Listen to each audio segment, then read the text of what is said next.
ఇప్పుడు ఈ సీజేపీ గుంపు బొద్దింకల పేరిట పార్టీలు చేసుకుంటా ఉంది. ఆ పార్టీలను చూస్తే అసలు వీళ్ళ యొక్క యాటిట్యూడ్ ఏంటన్నది అర్థమైపోతుంది.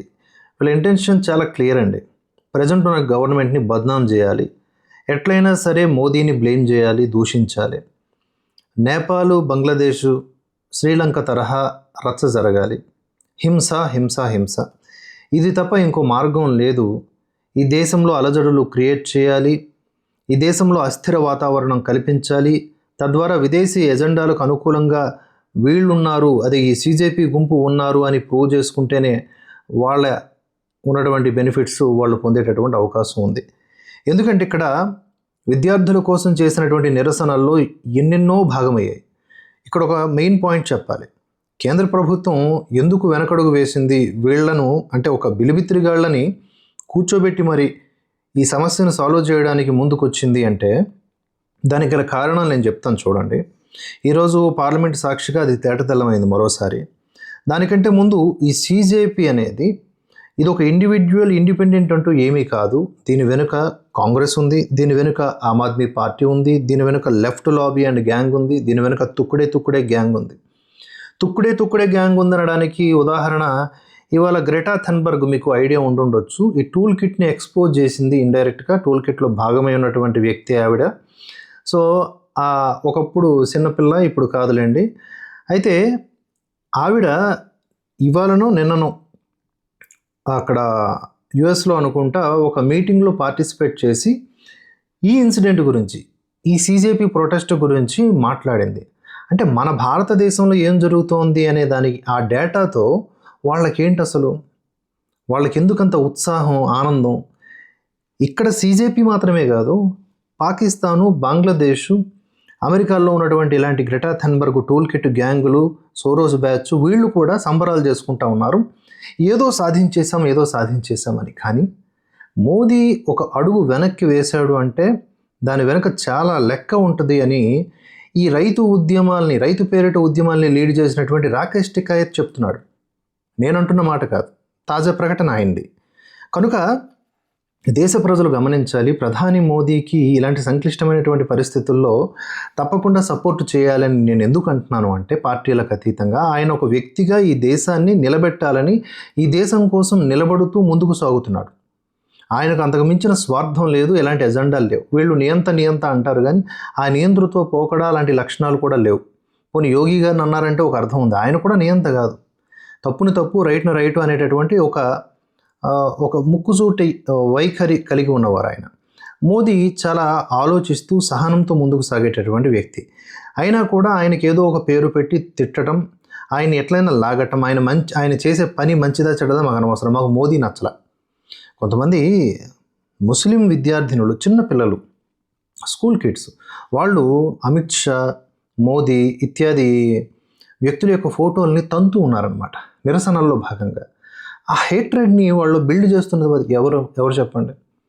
ఇదంతా కూడా ఒక పెద్ద మాఫియా లాంటిది, ఒక నెట్వర్క్ ఇది. వీళ్ళకి కామన్గా రెండు: హిందూ ద్వేషం. ఈ భారత్ పైన ప్రేమ ఉండదు, కానీ ఈ భారత్ కావాలి వాళ్ళకి. అర్థమైందా? సో దేశభక్తి ఉండదు, ధర్మ నిరతి ఉండదు, హిందూ ద్వేషం అనేది నరాన ఉంటుంది. అందుకని చెప్పేసి వీళ్ళు ఇలాగా బిహేవ్ చేస్తూ ఉన్నారు. ఈ సీజేపీ అనేది నెక్స్ట్ ఏం చేయబోతోంది అవన్నీ కూడా మనం ముందుగానే అంచనా వేయొచ్చు. వీళ్ళు పంజాబ్నో కర్ణాటకనో పోయి అక్కడ విద్యార్థులకు జరిగేటటువంటి ప్రాబ్లమ్స్ మీద ఏమాత్రం గొంతెత్తరు, వాటి గురించి స్పందించడానికి కూడా అంత ఆసక్తి చూపించరు. స్పందించిన అట్ట వయా మీడియా పోతూ ఉంటారు. వాళ్ళకి ఇంకొక పాయింట్ కావాలి. ఈ మధ్యనే కాదు, కొన్ని గంటల క్రితమే ఆమ్ ఆద్మీ పార్టీ కేజ్రీవాల్ ఒక వీడియో పెట్టిండు. అందరూ నరేంద్ర మోదీని అనుకరించేటోళ్ళే. మోదీ గారు జస్ట్ ఇట్లా అని చెప్పేసి ఇప్పుడు హలో ఫ్రెండ్స్ అని ఆయన ఎప్పటికప్పుడు అప్డేట్స్ ఇవ్వడంలో ఆయన యూత్ కంటే ఫాస్ట్గా ఉన్నాడు. సో ఇప్పుడు కేజ్రీవాల్ కూడా ముందుకు వచ్చేసి ఇది అంటే మోదీని ఫాలో అవుతున్నట్లుగా. ఇప్పుడు నెక్స్ట్ అది అయిపోయింది, విద్యార్థులు నీట్ అయిపోయింది. ఇప్పుడు E20 అంట. E20 అంటే ఈ ఇంధనానికి సంబంధించినటువంటి మ్యాటర్ని ముందుకు తీసుకువెళ్దాం, పెట్రోల్లో కల్తీ జరుగుతోంది, తద్వారా ఇంకేదో అవుతోందని. కానీ ఇక్కడ అర్థం కాని పాయింట్ అంటే, నీట్ అంటే కనీసం ఇక్కడ విద్యార్థులు అసూలు బాసారు, ప్రాణాలు కోల్పోయారు, ఆత్మహత్య చేసుకోవడం లేకపోతే ఇంకా కారణాలు ఏవైనా సరే వాళ్ళు చిన్నారులు, వాళ్ళు ప్రాణాలు కోల్పోయారు. సో దాని కేంద్రంగా వీళ్ళు శవ రాజకీయాలు చేశారు. మరి ఇక్కడ పెట్రోలు కల్తీ అయిందనో లేకపోతే లీటర్ రేటు పెరిగిందనో ఎవరు ఆత్మహత్యలు చేసుకోరు కదా. సో వీళ్ళే ఇంకెవరినైనా క్రియేట్ చేసి ఏదో చేస్తే తప్ప మినిమం 4 శవాలు లేనిది వీళ్ళు రాజకీయాలు చేయలేరు. కనుక నెక్స్ట్ E20 అంటూ ఏదో మాట్లాడుతూ ఉన్నారు. అంటే వీళ్ళకి కావాల్సింది ఏంటి అంటే దేశాన్ని అస్థిరపరిచేటటువంటి విధంగా అప్రజాస్వామ్యంగా నిరసనలు చేయాలి. సుప్రీంకోర్టు చెప్పింది నిరసనలు చేయండి ప్రజాస్వామ్యయుతంగా. అలాంటి ప్రజాస్వామ్యయుత శాంతియుత నిరసనలపైన ఏ పోలీస్ అన్న దాడి చేస్తే మా నోటీస్కి తీసుకురండి, మేము అతని మీద చర్యలు తీసుకుంటాం. అంతేగాని ఆతతాయిలుగా బిహేవ్ చేస్తే మాత్రం తాట తీయాల్సిందే అనేలా కూడా మాట్లాడింది. ఇన్ని ఎందుకు చెప్తున్నాను అంటే ఈ CJP అనేది ఒక దొంగలకు సంబంధించినటువంటి కేంద్రము. ఇది ఇవాళ కాకపోతే రేపైనా మీ అందరికీ క్లారిటీ వస్తుంది. వీళ్ళందరూ ఊహించని రీతిలో ఒక హింసా మార్గాన్ని ఎంచుకుంటూ ఉన్నారు. కొన్ని భయంకరమైన కుట్రలకు తెర తీశారు. ఎవరైతే ఉన్మాదమైనటువంటి నిరసనలు చేశారో వాళ్ళందరితో వీళ్ళు చేతులు కలిపే ఉన్నారు. పైకి వీళ్ళు చెప్తూ ఉన్నారు, JP నడ్డా పక్కనే ఉన్నప్పుడు ఈ అశుతోష్ రాంకా అనేటటువంటి వ్యక్తి one of the CJP protest member ఆయన చెప్తా ఉన్నాడు ఏమని అంటే, ఇదిగోండి మేము ఈ నిరసన ఇక్కడ ఆపేస్తూ ఉన్నాం, మీరు అందరూ కూడా ఇళ్ళకి వెళ్ళిపోండి. కొంతమంది దుష్టశక్తులు లేకపోతే విద్రోహ శక్తులు అలాంటి వాళ్ళు దీన్ని హింసాయుతంగా మార్చడానికి చూస్తున్నారని చెప్పి అశుతోష్ రంకా చేతనే చెప్పించినటువంటి తెలివి అక్కడ JP నడ్డా కనబరిచారు. నిజానికి అది ఈ అశుతోష్ రంకాకి అక్కడ అభిజిత్ DPKకి వీళ్ళందరికీ తెలుసు అక్కడ ఏం జరుగుతుందో, వాళ్ళందరితో వీళ్ళకి ఎలాంటి సంబంధాలు ఉన్నాయో. కానీ ఇంకా అక్కడ ఛాన్స్ లేదు. ఇక మేము ఇట్లనే ఉంటాం, హింసని ప్రేరేపిస్తామంటే అందరినీ చెక్కేసేటటువంటి పనిని ముందుకు తీసుకువెళ్తారు. కానీ ఇక్కడ అల్టిమేట్గా ప్రభుత్వానికి ఇతర గొప్ప లక్ష్యాలు ఉన్నాయి. అవి ఏంటి అంటే ఇప్పుడు FCRA 2.0 ఉంది కదా, దానివల్ల ఈ భారతదేశంలో మతాంతరీకరణలు అనేవి తగ్గాలి, దాని మీద ఫోకస్ పెట్టారు. ఇది అన్నిటికంటే ఇంపార్టెంట్ కదా. 4 అడుగులు వెనక్కి తగ్గడం వల్ల నష్టమేమీ లేదు కదా. అతి ముఖ్యమైనటువంటి పనుల్లో ఇది ఒకటి ఉంది. డీలిమిటేషన్, ఇది కూడా చాలా ముఖ్యమైన ప్రక్రియ, ఇది జరగాల్సిందే. అన్నిటికీ మించి uniform civil code, at least Bhajapa అధికారంలో ఉన్నటువంటి రాష్ట్రాల్లోనైనా యూనిఫామ్ సివిల్ కోడ్ అనేది ముందుకు తీసుకురావాలి. ఆ తర్వాత ఉమెన్ రిజర్వేషన్ బిల్, దీన్ని కూడా పాస్ చేయించాలి. దీన్ని అడ్డుకుంది ఆడవాళ్ళ గురించి మాట్లాడేటటువంటి ఈ పార్టీలే, కాంగ్రెస్ కానీ ఇతరతర పార్టీలు ఈ బిల్లుని లాస్ట్ టైం అడ్డుకుంది. అర్ధరహితంగా ఉందంట. అర్ధరహితం ఏంటో అనేది మాట్లాడితే తెలుస్తుంది. ఇప్పుడు ఇవాళ ఒక బిల్ ప్రవేశపెట్టారు, 10 లక్షల రూపాయల వరకు 10 ఏళ్ల వరకు జైలు శిక్ష, 10 కోట్ల రూపాయల వరకు జరిమానా అనుకుంటా కదా. మొత్తానికి ఈ ప్రశ్నపత్రాల లీకేజీకి సంబంధించినటువంటి నిరోధక చట్టం, ఆ నిరోధక చట్టాన్ని కఠినతరం చేస్తూ ఒక బిల్ని పాస్ చేస్తే చాలామంది నో నో అని అరిచారు. అంటే ఎంతమంది దళారులు ఉన్నారో ఇందులో, ఆ పార్లమెంట్లో ఈ లీకేజీ గ్యాంగుల్లో చాలామంది నో నో అన్నారు. ఎస్ అన్న వాళ్ళు ఎంతమంది ఉన్నారో నో అనే వారి యొక్క సౌండ్ కూడా అంతే వినిపించింది నాకు. అరే ఇది ఒక ముఖ్యమైన బిల్లు, దీనికోసమే కదా ఇంత రచ్చ చేస్తారు. ఆ బిల్లు పాస్ చేస్తున్నప్పుడైనా సైలెంట్గా ఉండాలి కదా, కాకుల్లాగా గద్దల్లాగా అట్లా అరుస్తారేంటి? అంటే మీరు ఎంతసేపు ప్రజలు అందించినటువంటి ఆ పదవుల్ని దుర్వినియోగం చేసుకోవడమే తప్ప ప్రజలకు ఉపయోగపడేలాగా ఒక్కరోజన్నా సరే బాధ్యతగా వ్యవహరించారంటే లేదని చెప్పాలి.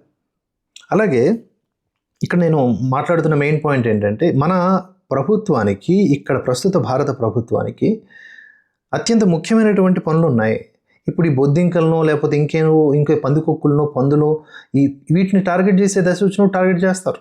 వాళ్ళు రెచ్చిపోతే తప్పకుండా వాళ్ళని తొక్కిపెట్టేటటువంటి ఏర్పాట్లు చేస్తారు. కానీ ఇప్పుడు అది కాదు ఇంపార్టెంట్. వాళ్ళు సివిల్ వార్ అవ్వాలని ట్రై చేస్తున్నారు. రాహుల్ గాంధీ గతంలో చాలాసార్లు కిరోసిన్ చల్లబడి ఉంది అని చెప్పారు. సివిల్ వార్ జరగాలనేలాగా ప్రేరేపించేలాగా మాట్లాడారు ఆయన. ప్రధానమంత్రిని రోడ్డుకి ఈడ్చి కొట్టాలి, ప్రధానమంత్రిని దౌడు తీయించి కొట్టాలి అని చెప్పేసి ఆయన మాట్లాడారు. హిందూ ధర్మం శక్తిసే లడరాయి అని చెప్పేసి ధర్మానికి వ్యతిరేకంగా కూడా మాట్లాడాడు ఆయన. ఒక సివిల్ వార్ ప్లాన్ చేస్తున్నారు, ఎందుకంటే ప్రజాస్వామ్యయుతంగా వాళ్ళు అధికారంలోకి రాలేకపోతున్నారు. ఈ అసహనాన్ని ఈ విధంగా వాళ్ళు చూపిస్తూ ఉన్నారు. అక్కడ సోరోస్ కూడా చచ్చిపోవడానికి దగ్గరలో ఉన్నాడు కనుక అతడి ఆశయాలు నెరవేరట్ల, అతడు విపరీతమైన డబ్బు పెడుతున్నాడు. అక్కడ CIA మనకు అగెనిస్ట్గా పనిచేస్తుంది. చైనా కూడా మనం అన్ని విధాలుగా ఎదగకూడదనే చూస్తుంది, ఎందుకంటే ఎకనామికల్గా అదొక వార్ కొనసాగుతుంది. పాకిస్తాన్ గుంటనక్క, బంగ్లాదేశ్ గుంటనక్క, ఇన్ని దేశాల మధ్య, ఇన్ని దుష్టశక్తుల మధ్య మనం ఎదుగుతూ మన లోపల ఉన్నటువంటి ఇంటి దొంగలను కూడా నిలువరిస్తూ సివిల్ వార్లు లాంటివి జరగకుండా చూడాలి అంటే ఎంత కఠినమైనటువంటిది ఒక్కసారి ఆలోచించండి. సుదీర్ఘమైనటువంటి విశ్లేషణలు చేస్తూ ఆలోచించండి, టైం కేటాయించండి. వాళ్ళందరికీ కూడా సివిల్ వార్ జరగాలి అని అనుకుంటున్నారు, కానీ మెయిన్ ఇక్కడ మా కేంద్ర ప్రభుత్వం వెనక్కి తగ్గడానికి గల కారణం చెప్పినటువంటి పాయింట్స్ అనమాట. ఎఫ్సిఆర్ఏ కానీ, delimitation, UCC, women reservation bill కానీ, వన్ నేషన్ వన్ పోల్ కానీ, ఇవన్నీ కూడా ఉన్నాయి. ఇవి నెరవేరాలి. నెరవేరిన తర్వాత ఒక క్రమశిక్షణ వస్తుంది, ఒక ఆర్డర్ వస్తుంది, ఆ తర్వాత చేయాల్సిన పనులు చేయాలి. అంతేకాకుండా పీపుల్ ఆఫ్ ఇండియా కూడా ఆలోచిస్తూ ఉన్నారు, నేషన్ గ్రోత్ అవ్వాలి అని చెప్పేసి. కనుక వీళ్ళ ఆటలు కట్టు చేస్తారు. జాతీయవాదులు, దేశభక్తులు వీళ్ళే కనుక పార్లమెంట్ని తగలబెట్టేయాలని ప్రయత్నిస్తే వాళ్ళను తగలబెట్టేయడానికి ఈ దేశభక్తులు తప్పకుండా సిద్ధంగా ఉంటారు. వాళ్ళ మీద కంటే అది జరగకూడదు, అలాంటిది కనుక ఒక సిచ్యువేషన్ వస్తే వాళ్ళందరి తాట తీసే పని ఈ దేశ పౌరులు, బాధ్యతాయుతమైనటువంటి యువకులే చేస్తారు. ఎందుకంటే వీళ్ళందరూ పోలీసులను కొట్టారు. యోగేంద్ర యాదవ్ లాంటి డమాడక్కి గాలిగాలు వాళ్ళు లీడ్ చేసేటటువంటి ప్రొటెస్ట్ ఇది. వాళ్ళకంత సీన్ ఉందా? ఒక దీనికని నిలబడి ఎమ్మెల్యేగా కూడా గెలవలేకపోయినటువంటి వ్యక్తి యోగేంద్ర యాదవ్, లెఫ్ట్ లాబీకి సంబంధించి ఒక కీలకమైన వ్యక్తి. ఇవన్నీ కూడా మీరు గుర్తుపెట్టుకోవాలి. వీళ్ళకి లక్ష్యం నీట్ కాదు, భారతదేశానికి ఒక బ్యాడ్ నేమ్ తీసుకురావాలి, అలజడి క్రియేట్ చేయాలి, ఈ దేశం మీద ఎట్లయినా సరే ఒక అప్రతిష్ట ముద్ర వేయాలి అని చెప్పేసి ట్రై చేస్తూ ఉన్నారు. అందులో భాగంగా ఇండియన్ ఆర్మీని, సుప్రీంకోర్టుని, పార్లమెంట్ని టార్గెట్ చేస్తూ వీళ్ళు మాట్లాడుతూ ఉన్నారు, వ్యవహరిస్తూ ఉన్నారు. కనుక సీజేపీ అసలు గుట్టు, అసలు రట్టు అంతా కూడా రానున్న కాలంలో తేలిపోనుంది. దయచేసి అప్రమత్తంగా ఉండండి. ప్రతి వార్త పట్ల నిశితమైనటువంటి పరిశీలనతో ముందుకు సాగండి. మన భారతవర్ష బాధ్యతాయుతంగా ఎప్పటికప్పుడు ఇన్ఫర్మేషన్ మీకు అందిస్తూ ఉంటుంది. జై హింద్, జై భారత్.